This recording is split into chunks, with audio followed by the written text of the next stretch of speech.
If someday we develop science fiction style longevity technologies which could stop people from aging and allow them to live indefinitely, would the use of these technologies ever be moral in any situations? Well, why would they not be moral? I could imagine that it could cause problems in terms of populations, in terms of the natural course of human life, potentially depending on how the technologies work, if they would hinder some natural function of the body while maintaining its being alive. I could see some possible ways that it could be immoral. Well, you're adding to the situation. I mean, the question, as phrased, was, just we develop a technology that will let people live indefinitely. Is it moral to use that? Now you're introducing new factors, like this technology has some kind of effects that are immoral on the human bodily function.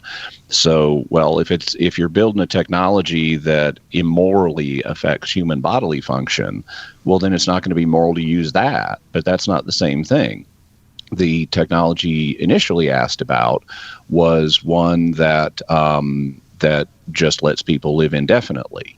So, without introducing new factors, can you think of any reason why it would be immoral to have a technology that lets people live indefinitely? Not off the top of my head. Yeah, neither can I. God doesn't have a problem with us inventing medicines and techniques and technologies to extend human life. And so given that, there doesn't appear to be anything that would prevent us from being able to morally elicit one that's more open-ended. If you have a technology that'll let someone get past a medical crisis and, say, have another 5 years of life, that's fine. If you then invent a technology that'll let them extend the human lifespan by another 5 years, that's fine. If it's another 10 years, that's fine. If it's another 20 years, that's fine. If it's indefinitely, that's fine, unless there's some competing factor that results in a fundamentally immoral situation that cannot be gotten around by anything other than not using the life extension technology. Then there's nothing wrong with using life extension technology, regardless of how far it might extend life. Nice. Thank you, Master Aiken. No problem. Padawan. Stephen, we're glad you're here. Go ahead with your question. Okay, it's more of an objection and a question, I guess. I think you were wrong on the first caller. I do. Okay. I think that it is. Yeah, I think that he was asking, if they invent a technology that will let you live indefinitely. You said it's nothing immoral about it, but I think there is immoral. It is immoral. Okay. What? Here's my reason. Okay. Mm-hmm. I think it's immoral because it's unnatural. God did not design us to live in our sinful nature indefinitely. He allowed us to live, how's it go? The soul that sinneth shall die.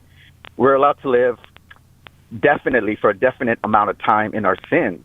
And that's it, not indefinitely. And plus, I think we're also playing God by doing this. He wants to give us life indefinitely, which is eternal life. Mm-hmm. And we're trying to play God by living indefinitely without him through technology. And so these are my objections. I think it is unnatural because naturally we're supposed to live only a definite amount of time, not indefinite amount of time. And it's like we're going against his will for our existence in our sinful state. So okay, so you put a number of issues on the table there. Let me go through them, and I need you to help me out if I forget any of them. So the first argument that it's unnatural to live forever is something that I would agree with in a specific sense. Any natural system is going to break down over time. That's because the universe is subject to entropy. And this is something that's not new. St. Thomas Aquinas pointed this out, that any he didn't have the term entropy, but he did talk about corruption. And so any natural system that's not supported by grace is going to corrupt over time, in Aquinas's language. And therefore, the immortality that God had given Adam and Eve before the fall, that was unnatural. it went beyond nature, but that didn't make it wrong. And God will ultimately restore all of us to a state of immortality, and that's not going to be wrong.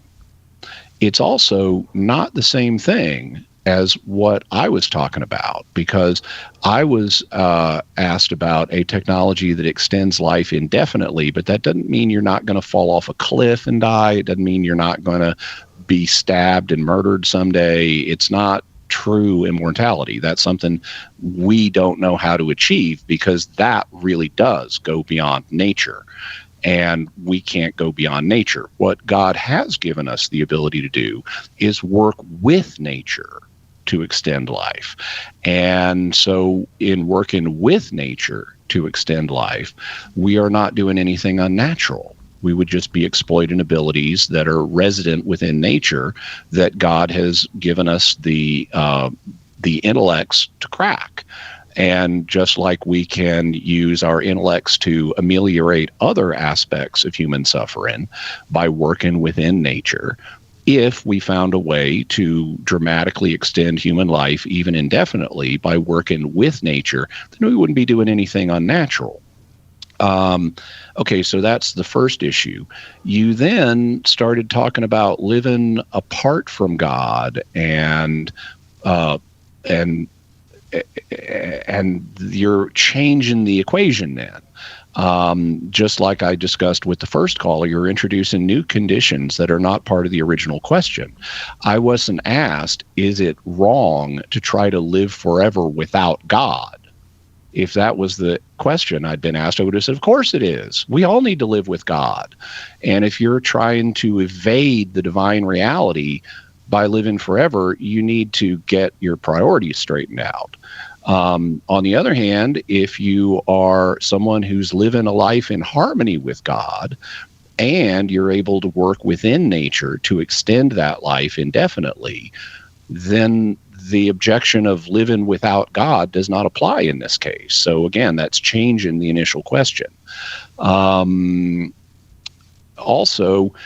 we're not going to be evading God indefinitely, because he is coming back someday. And when he, there's nothing wrong with living till the second coming.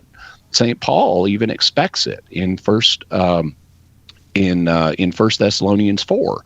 He talks about how when Jesus comes back, then we who are alive and remain will be transformed. And he's expecting to live to the second coming himself in his own life, because the length of the church age had not yet been revealed. It later was in the first century. John became aware there would be this lengthy period symbolized by 1,000 years before the end of the world. But some Christians are going to be alive until the second day, and until the second coming. And when that day arrives, everybody's going to get judged. And if you're on the side, if you're on team God's friends, then you'll be transformed in a good way. If you're on team not God's friends, things aren't going to go well for you, but you're not going to be evading God either way. All we're talking about doing is extending your life to some unknown length. And if it happens to go up to the second coming, well, then you're just one of those people who live till the second coming. There's nothing wrong with living till the second coming. Did I forget to address any of the points that you brought up, Stephen? No, you addressed them all, I believe. Okay, awesome. Thank you for calling in. Always happy to entertain objections.